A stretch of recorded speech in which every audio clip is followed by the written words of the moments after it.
What's up, every effing buddy? Welcome to COLLCAST, episode 9. I cannot believe I've done 9 of these things already. That is cool. Weekly, too. I haven't missed a week. I missed a Monday, didn't miss a week, though. So I'm at least proud of that. Okay, well, I got some new neighbors, so have to rant. I just did a TikTok talking about these new neighbors, and my face is beet red because I just got done, shouting at them. Which I don't know if they heard me or not, but it is incredibly frustrating. What I didn't realize is that I've had one neighbor. She was single. She was a single person, and I had her for a whole year, and then she left, and now it's new people. Okay, I never realized how thin the walls actually were, because she's a single person, I'm a single person, so we're mostly quiet. She didn't cause any noise. I hope I didn't cause too much noise for her doing whatever I do. But she leaves, and now this couple moves in with a dog. They might have kids, I don't know, but they have a dog at least. I can hear it barking. So it's getting into warmer climate, and I am leaving the windows open. I don't want to start running the AC just yet. I want to wait until at least mid-June if I can, until it's really hot. So my windows are open, and at this apartment complex, you cannot smoke weed. You can't. It's not allowed. These neighbors, they go on their balcony. They smoke out of something, a joint, a bong, I don't know. And the wind blows it all into my apartment.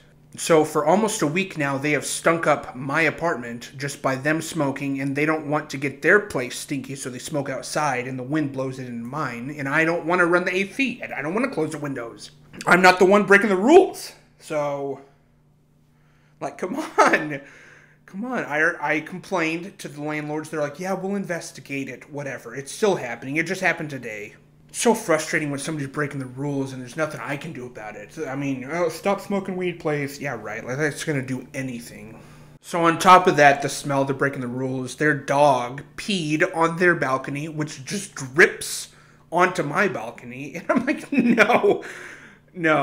Sorry, that is not going to happen. I did complain about that too. I don't want to have to be the neighbor that complains all the time, but I did.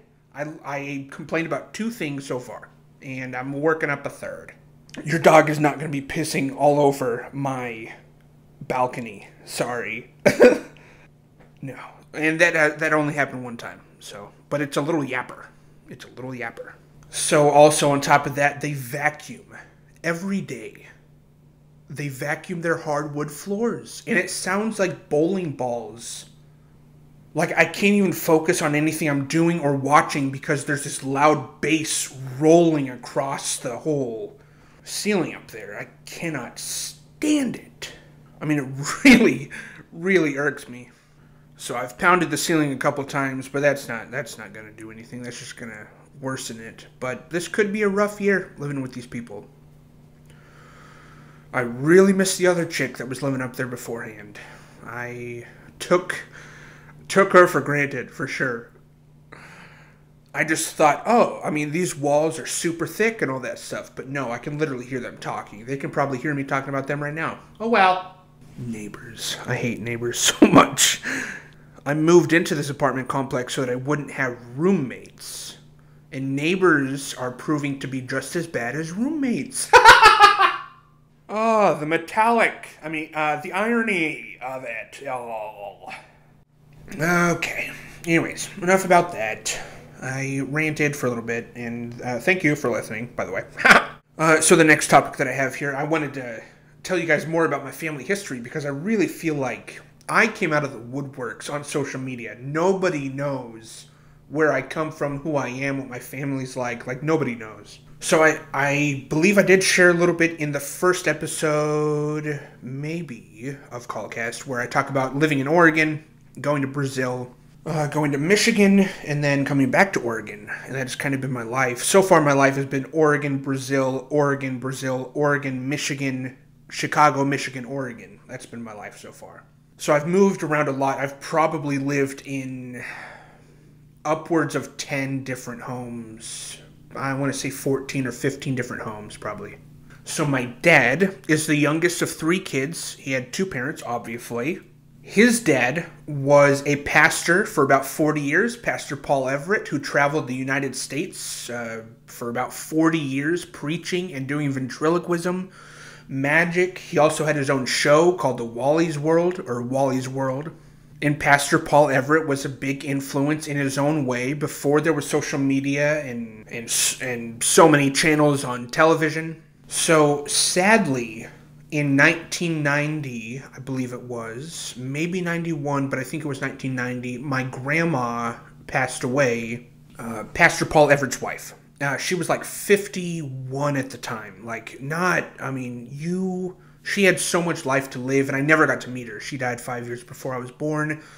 My older brother was 1 or 2 by the time she was dead.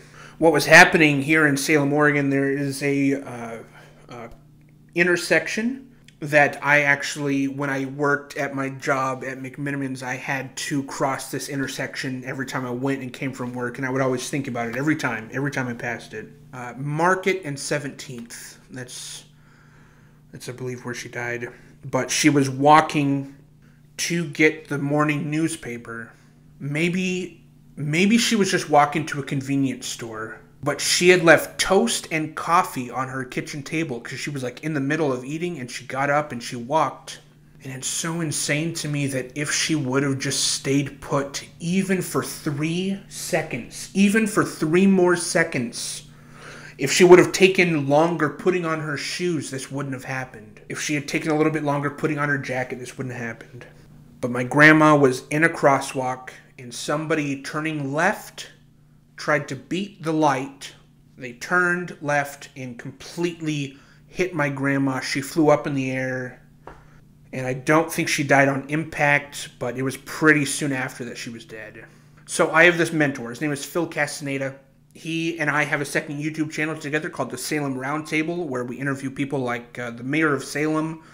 We interviewed former strippers and former porn stars who have now accepted Christ and have started the XXX Church, which is like a church that dedicates their time and efforts to removing people from those industries, which is really interesting. Almost saving them. They're rescuing them as they see it. Yeah, I think so too. So, Phil and I've known him since I was 3. He has a story where he picked me up one time when I was 3, and he held me, and we just looked at each other's eyes. And he said, I had such wonder and curiosity in my eyes, and I was 3 years old. And now to see he and I working on stuff together in social media, in film, he's one of my biggest supporters, and I absolutely love the guy. But he was working construction on a construction site with my dad at the time that my grandma passed away. Phil said to me that he has never seen such an expression of sorrow when he witnessed my dad get the call that his mom had died. My dad dropped to his knees and sobbed on this construction site. And Phil was actually supposed to drive my dad from Portland to Salem, but instead somebody else ended up taking him. But Phil carries that story with him. He shared it with me, maybe on a podcast where he witnessed my dad find out about his mother's passing. And I think that was kind of the downfall of my grandpa. I think once his wife died, my grandpa was lost. He didn't know what to do. 6 months after she died, he started dating another woman. So that's and that was really upsetting to everybody at the time. I feel like my grandpa just needed somebody. And then my grandpa had a stroke, which resorted him to infantile mindset, where at birthday parties he would dig his fingers into the cake, and we'd be like, okay, we gotta hide the cake from grandpa. It was pretty bizarre. He I know him as the man who had the stroke. The only time I really saw grandpa, I mean, I saw him a lot, but I only witnessed him as the man who had the stroke. I never got to witness Pastor Paul Everett. And then, unfortunately, the second stroke is what took him out. My family was in Brazil at the time. I remember my dad waking me up, crying, saying, Grandpa's passed away in the night. because of a second stroke. So those are my dad's parents, and unfortunately they're not with us anymore. And I never really got to see either my grandpa or my grandma in their prime and what they were as people. And that is something that really weighs on my dad, too. He really wishes us grandkids could have witnessed and experienced the grandparents. So, the only grandparents that I've had really my entire life are my mom's parents. Bubby and Papa, we call them. Tom and Sammy. My grandpa, my papa, Tom, has been a welder since he was 18. I mean, he's 78, 79 right now. I think he's 79. He just retired, but he only retired because of COVID. That's it. He was like, I mean, COVID took all the jobs away from him as a welder because he bounced from job to job. But if COVID wouldn't have happened, my papa would still be out there welding, you know. And he is an incredible welder. My papa used to sing. He's a great singer. He's hysterical. Honestly, he looks so much like Dick Van Dyke. I've always thought my papa looks so much like Dick Van Dyke. My bubby, on the other hand, is where I get a lot of my humor. I am serious, dude. The facial expressions that I have come straight from Bubby, I swear.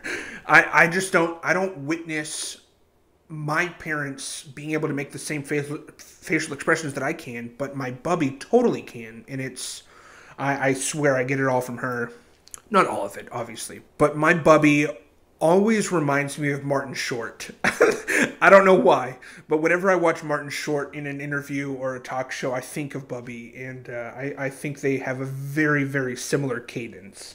So if you like Martin Short, I'm sure you love my grandma. Bubby, sorry. She wanted to go by Bubby because she became a grandma at 37 years old, and she was like, I'm not going to be called grandma at 37. So, understandably, she went by Bubby, which I believe is Danish for grandma. So, my Bubby used to be a nurse. She was a nurse for a very long time, and then she retired and has now, I mean, she loves dogs, dude. She can name just about every breed of dog that exists. She loves birds. She would take me bird watching all the time.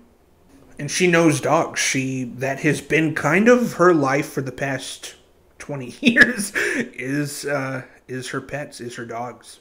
I mean, she calls them her children, so understandably that is huge in her life. My mom is the fourth oldest, or I don't know how you say it. She's the fourth in the lineup. There's 5 kids, and she is fourth. Okay, how do you say that? She's the penultimate youngest. Probably not. And she was born in a family of 4 boys. So it's my mom and 4 brothers. And those brothers were super rowdy, super rambunctious. They would get into trouble all the time. My uncles have tons of stories.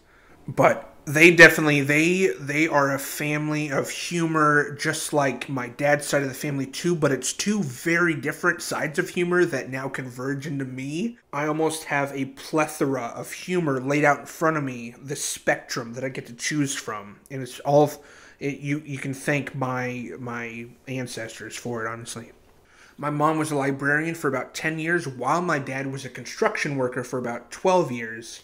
They went to Western Baptist Bible College here in Salem, Oregon, which is now Corbin University. My younger brother just got his master's from that same university, and he just became a cop, so go him. But anyways, my mom was 20, my dad was 24 when they got married, right out of college. I don't even think they finished college, actually. They decided to be missionaries. After they put in their tenure of librarian and construction worker, they were like, hey, we're going to be missionaries to Brazil. They had my older brother right away, and then 6.5 years later, after trying several times, they eventually had me. And then the 3 younger ones are like right after me. But yeah, that's kind of like how we all moved to Brazil, and I just wanted to show you a little bit. I just wanted to take a step or 2 back and show you guys a little bit more about my family history, just because it's not very well known, so I felt the freedom to be able to share it with you guys here today. I got this comment recently that was like, oh man, you're running out of good material on my social media. And it made me think, because I was like, I don't think that's how creativity works. I don't think you run out of creativity. You can dampen or have lulls in your creativity, but creativity it does not come to an end like that. So I just found that comment super ignorant as to what the creative process is like. Because it's not like I sit down and like think of things. Ideas just come to me, and I make the video when the idea comes to me. So for him to imply that I'm squeezing the last of the creativity out of my tube of toothpaste or whatever is completely false. I got another comment like that too, calling my stuff stale. My comedy is stale, but the dude didn't even follow me. So, like, how does he even know what content I create? I post every day on 2 TikTok accounts. I actually have 4 social media accounts that monetize me and are monetizing me right now. So that is a propellant. Propellant? Is that a word?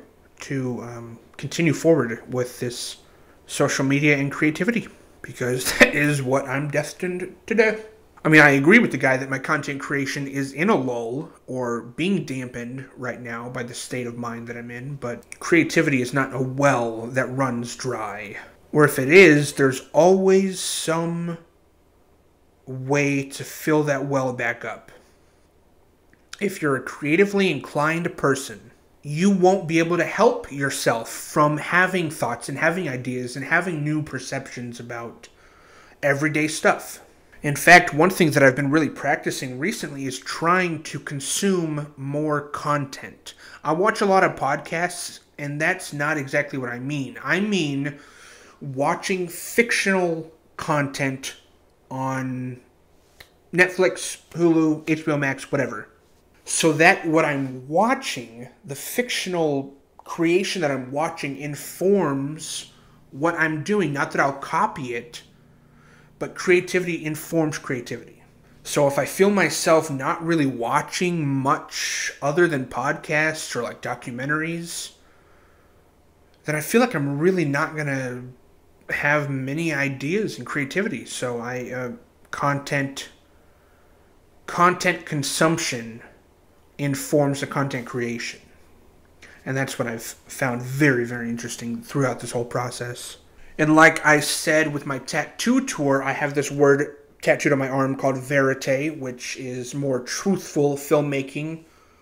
And then you have artifice, which is more like your Star Trek, Star Wars, Jurassic Park type stuff. And I really do not gravitate towards artifice. I don't, but there are exceptions. There are exceptions, and I'm very strict about those exceptions because there are just straight up some Marvel, Star Wars, Star Trek projects that I will not watch. And one series that I thought I was done with forever is Star Wars. I grew up on the trilogy and the prequels. I saw the, whatever you want to call them, the later ones, and I don't even know what they're called. I saw them one time each in the theaters, and I hate them. I'm never going to watch them again. Yeah, Force Awakens and that stuff. I don't like it. I did see Rogue One, that was okay. But I remember about 10 years ago saying, I will not watch Star Wars again until I have kids and I can like show them this world. But I personally do not need to watch this series ever again. I've seen it multiple times, so many times. Except for the new one, like I just said. But there is a series that just premiered that does have my attention. I am kind of sad to say, but it roped me back in, and it honestly made me want to watch just the whole thing as I'm watching this series. And that series is Obi Wan Kenobi. I think that's what it's called, right? I mean, that's his name. It is really interesting to watch this new series and piece together where they're coming from and where they're going. Because obviously I know, I've seen the prequels, I've seen the trilogy. Obi Wan Kenobi is smack dab right in the middle. You have Luke and Leia at 10 years old. You have Jar Jar Binks as a dog. I'm just joking, that's not true. I heard this series described as Disney's Logan. If you guys ever saw Logan, and you know that it's Wolverine, but he's old and disgruntled and is kind of his last leg. It's not exactly the same thing for Obi Wan Kenobi, but it is kind of. But I mean, how many times have we seen where a character has left an organization and then they're coaxed back in by that organization like 10 years later?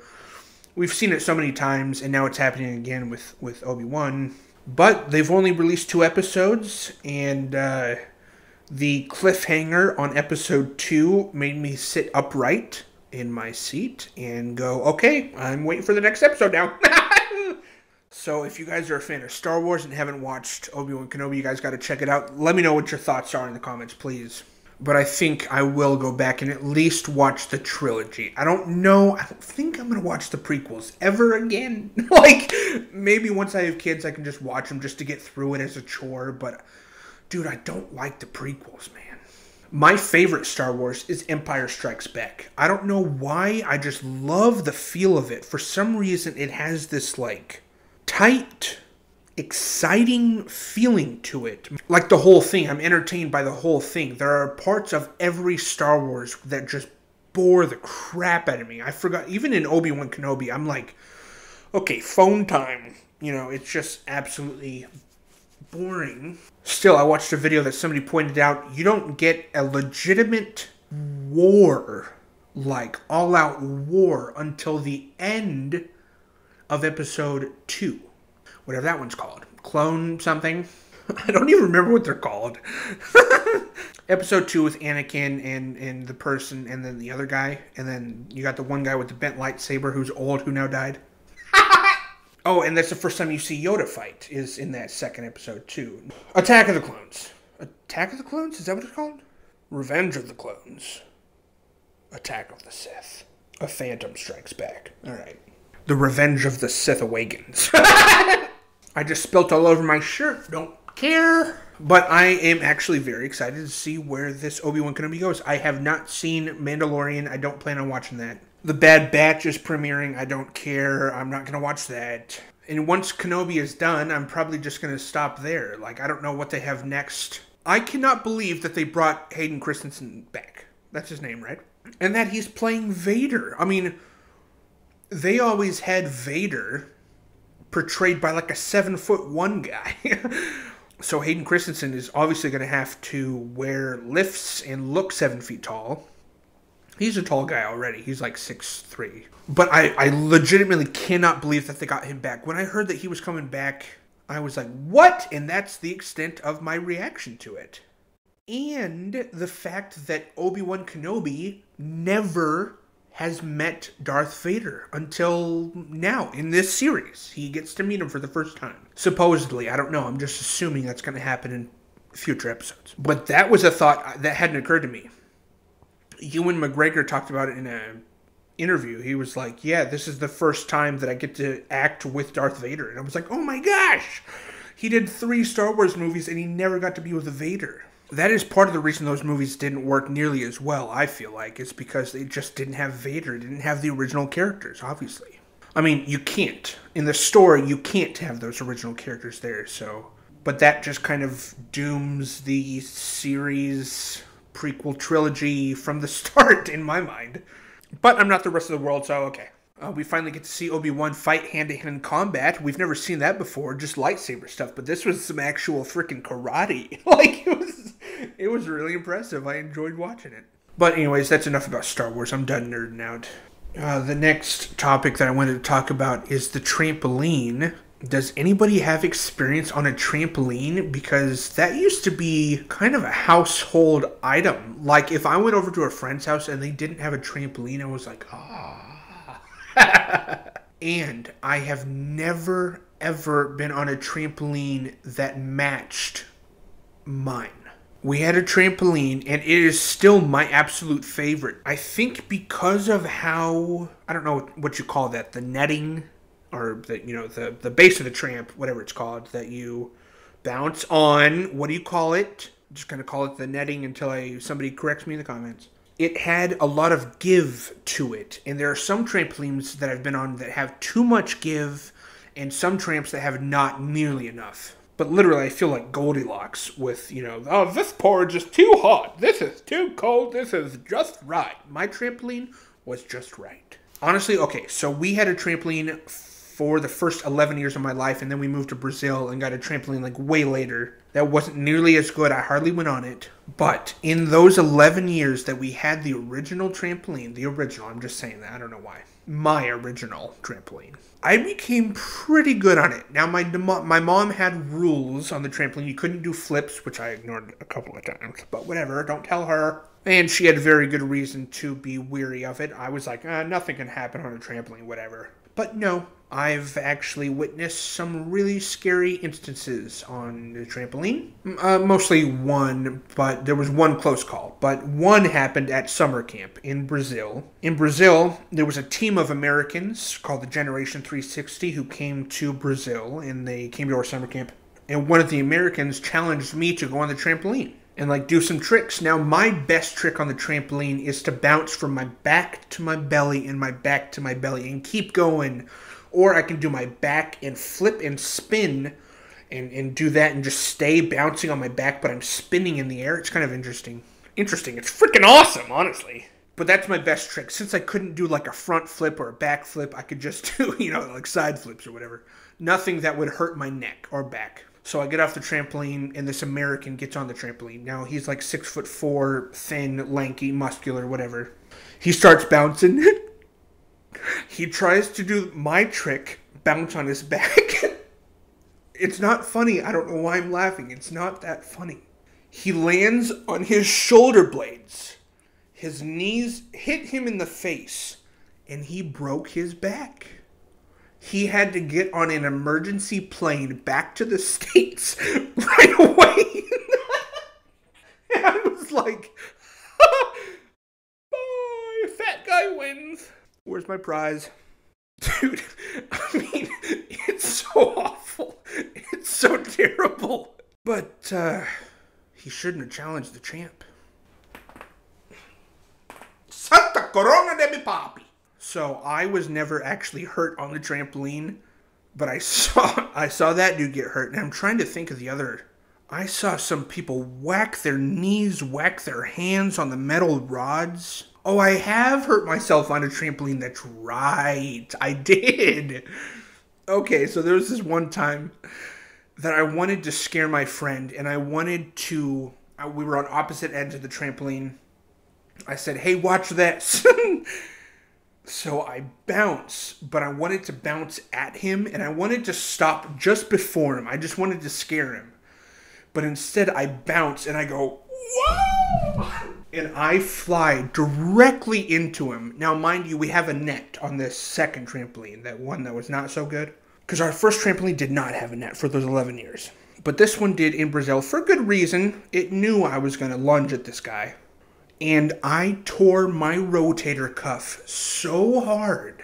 It's bizarre that I went flying at him, and I'm the one that got hurt, when he should have been the one that got hurt, because he was like 200 pounds less than me. But man, oh dude, we tried like throwing baseballs afterwards, and I couldn't even do anything with this shoulder. So yes, okay, I apologize for lying. I have hurt myself on a trampoline before. But I haven't been on a trampoline in probably close to 10 years. So that's probably the appropriate time to end that topic. Next. My last and final topic that I want to talk about is late night talk shows and what they used to be and what they are now.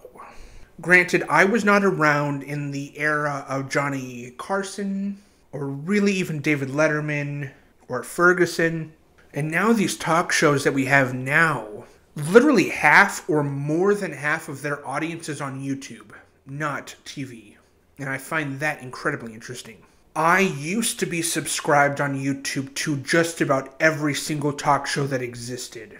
I mean, you got the two Jimmys, Kimmel and Fallon. You got James Corden, Stephen Colbert, Graham Norton, Ferguson I loved. Conan O'Brien is probably my favorite out of that bunch. And, you know, I'm really, really happy that David ended his show when he did, and that he didn't bring his persona into this next era. Oh, Jay Leno is one of them too. But this era changed so much when Trump became president. Every single episode, every monologue, 5 times a week was about Trump. They never deviated. For 4 years they did this.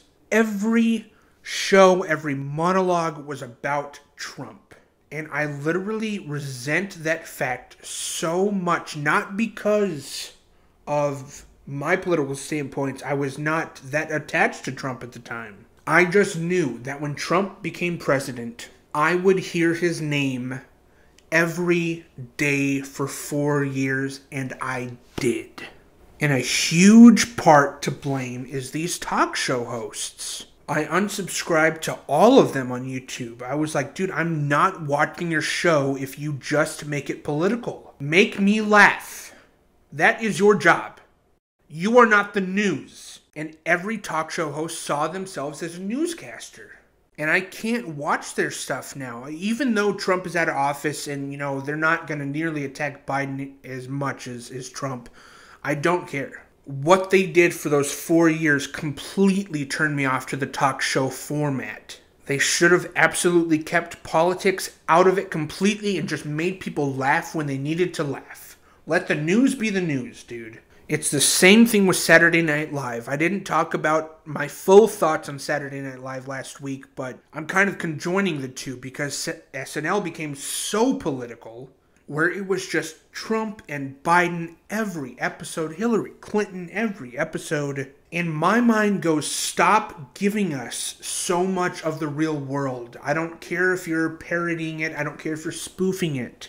Give us comedy. Give us something that we don't already hear about so much in the news, so much in the social media. I just became so enraged and bitter towards SNL and talk shows for their behavior. And I feel like that changed the format forever to where why would you go back to Carson, to David Letterman?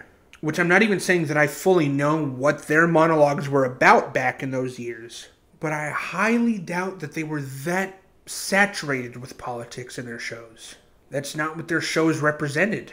So I'm very, very disappointed in late night shows. It's just not the same, and I implore them to change their format back to what it used to be, or figure out something new that addresses more comedy than politics, dude. But anyways, I started with a rant, and I ended with a rant, so I'm going to end this episode here. Thank you guys so much for listening to my COLLCAST. Episode 10 next week. Peace out, guys.